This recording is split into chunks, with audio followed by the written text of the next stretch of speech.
Let's talk about the impact of cybersecurity on trust when supersizing and growing your business. Sharon Horne-Ellstrom here. And this is a newer topic for me personally as I've gotten involved in the online world and higher tech businesses. When I was growing up, I call it, I worked in corporate America, and security is always a big concern. It was always an issue for us.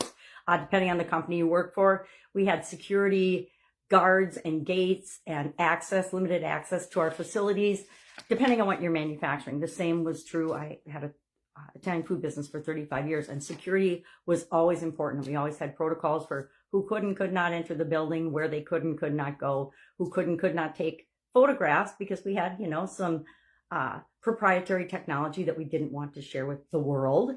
And it's always been a concern. Being a USDA inspected and compliance is a big part of security. They added security measures after 9/11 and after and with COVID and things, different security measures were added.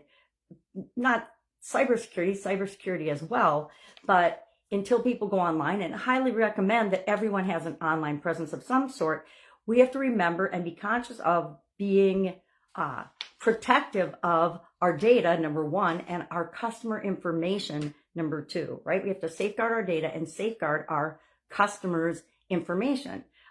Data breaches and cyber attacks and phishing scams. Who hasn't gotten a phishing scam in their email? I think probably all of us.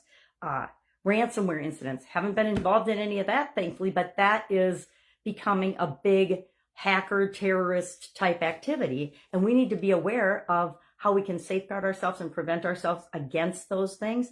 Now, I personally outsource all of this for any of my online things. Why? Because I don't have an area of expertise in this, but I do know that I have to have a framework for safety and security and contingency plans built into my processes and my systems, whether I'm online or offline.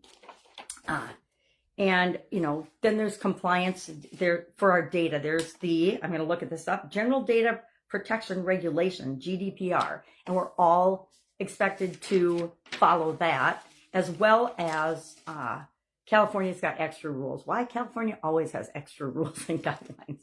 But what do we do and how do we do it? In the food industry, one of my biggest fears was that we would have a challenge with one of our food products. Never did, thankfully. We never had anything bad happen with ingredients, but we caught those before they ever went into our processes. And that was someone else's problem, not ours, right? It was ours to prevent it from getting into our processes.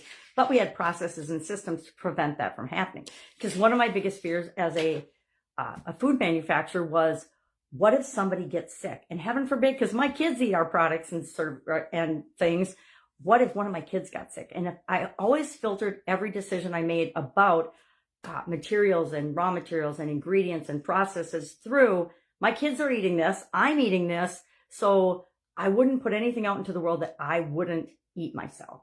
And so that I have that same approach with security of information and other people's information when I handle it.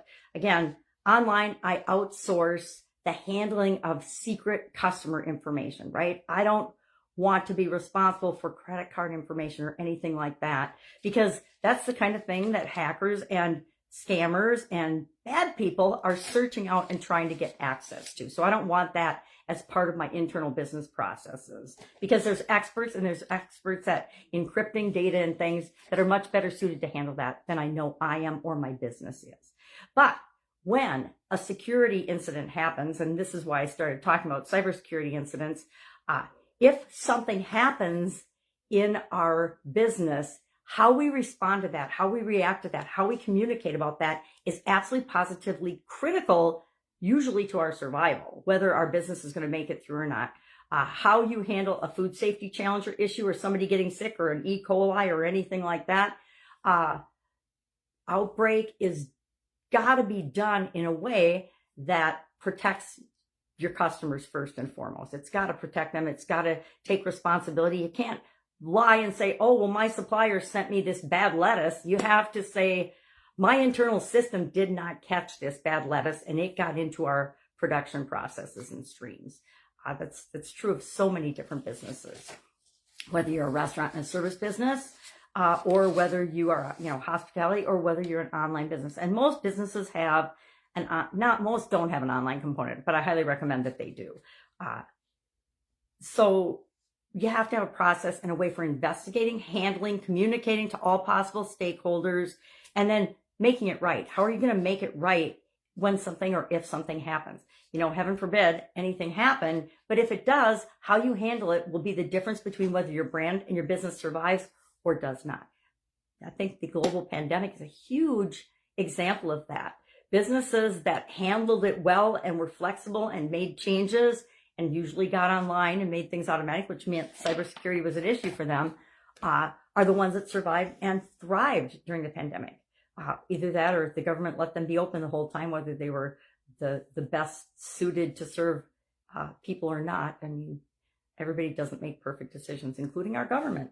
So in conclusion, I guess with this, we want to be thinking about today cybersecurity if we've got an online presence. If we don't have an online presence, just think about security in general for your business, your employees, your other stakeholders, as well as your customers and their information. I think one of the most guarded things that we have is our customer list.